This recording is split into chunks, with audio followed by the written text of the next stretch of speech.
السلام علیکم ورحمۃ اللہ۔ ہم نے جوامع الکلم کتاب شروع کی تھی، اس کی ہم 40 احادیث پڑھ رہے تھے، تو آج ہم حدیث نمبر 39 اور حدیث نمبر 40 پڑھیں گے، یعنی 40 احادیث کی آخری 2 احادیث ہے، ٹھیک ہے۔ بسم اللہ الرحمن الرحیم۔ حدیث نمبر 39، من صلی علی واحدۃ صلی اللہ علیہ عشرہ۔ ترجمہ: جو مجھ پر ایک مرتبہ درود بھیجتا ہے، اللہ تعالیٰ اس پر 10 مرتبہ رحمت بھیجتا ہے۔ حدیث نمبر 39، من صلی علی واحدۃ صلی اللہ علیہ عشرہ، یعنی جو مجھ پر ایک مرتبہ درود بھیجتا ہے، اللہ تعالیٰ اس پر 10 مرتبہ رحمت بھیجتا ہے۔ اس حدیث میں نبی کریم صلی اللہ علیہ وسلم نے ارشاد فرمایا کہ جو شخص مجھ پر ایک مرتبہ درود پڑھتا ہے تو اللہ تعالیٰ 10 مرتبہ اس پر رحمت نازل کرتے ہیں، یعنی ایک مرتبہ درود پڑھنے پر 10 رحمتیں ہم پر نازل ہوتی ہے، ٹھیک ہے۔ تو جتنا زیادہ ہم درود شریف پڑھیں گے اتنی زیادہ رحمتیں ہم پر نازل ہوں گی، یعنی اگر ہم نے 10 مرتبہ درود شریف پڑھا تو ہم پر 100 رحمتیں نازل ہوں گی، اگر ہم نے 100 مرتبہ درود شریف پڑھا تو ہم پہ 1000 رحمتیں نازل ہوں گی۔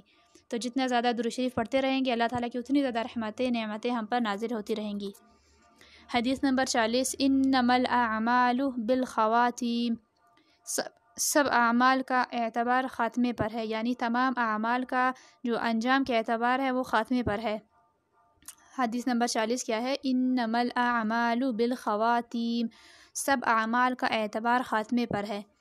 سب سے پہلی حدیث جو ہم نے پڑھی تھی وہ تھی انما الاعمال بالنیات، یعنی اعمال کا دار و مدار نیتوں پر ہے، یعنی جس نیت سے جو کام کیا جائے گا اسی نیت کے مطابق اسے اجر دیا جائے گا، یعنی اگر بہت بڑے سے بڑا نیک کام ہو لیکن اس کے پیچھے نیت لوگوں کو دکھانا ہو، ریاکاری ہو، یا کوئی دنیاوی فائدہ حاصل کرنا نیت ہو، تو پھر اس عمل کا کوئی بدلہ ہمیں نہیں دیا جائے گا، ٹھیک ہے۔ اور آخری حدیث کیا ہے؟ انما الاعمال بالخواتیم، یعنی سب اعمال کا اعتبار خاتمے پر ہے۔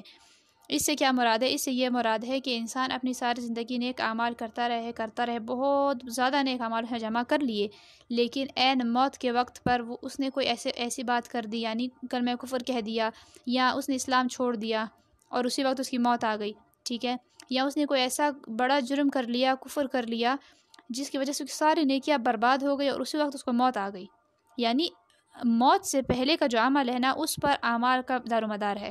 پہلے تو ہم نے جو عمل کیے اس پہ ہم نے نیت اپنی ٹھیک کر لی، ٹھیک ہے، ہماری نیت ٹھیک ہوگی تب وہ عمل قبول ہوں گے۔ اچھا، ہم نے نیت ٹھیک کر لی، ہم نے وہ اعمال اپنے کر لیے، اب ہمیں یہ بھی وہ کرنا ہے کہ جب ہمارے موت کا وقت ہو تو اس وقت بھی ہم کوئی نیک عمل کر رہے ہوں۔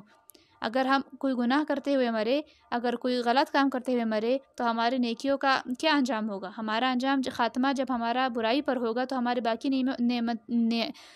باقی جو ہے نیکیوں کا اور اعمال کا دار و مدار خاتمے پر ہے پھر، ٹھیک ہے۔ تو اگر ہمارا خاتمہ اچھا ہوگا تو زندگی کے جتنے بھی نیک اعمال تھے وہ کام آئیں گے، اور اگر خاتمہ خراب ہوا، خدا نخواستہ، تو پھر یہ سارے اعمال کسی کام کے نہیں ہوں گے، ٹھیک ہے۔ تو اس حدیث کا یہ مطلب ہے۔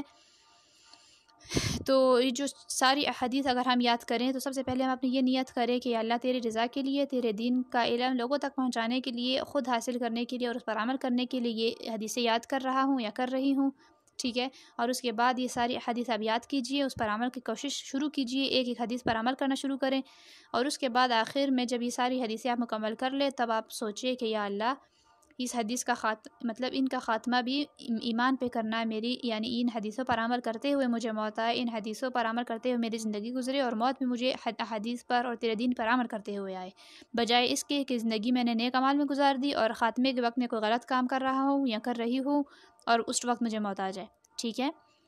تو یہ دونوں احادیث بھی آپ یاد کر لیجیے گا۔ ہماری جوامع الکلم کتاب ہے، اس میں 40 احادیث کا سلسلہ چل رہا تھا، اس کی آخری آج 2 احادیث ہم نے پڑھی۔ اللہ پاک ہمیں اس پر عمل کرنے کی توفیق عطا فرمائے۔ وما علینا الا البلاغ۔ اپنا بہت سارا خیال رکھیے گا، مجھے اپنی دعا میں یاد رکھیے گا۔ اللہ حافظ۔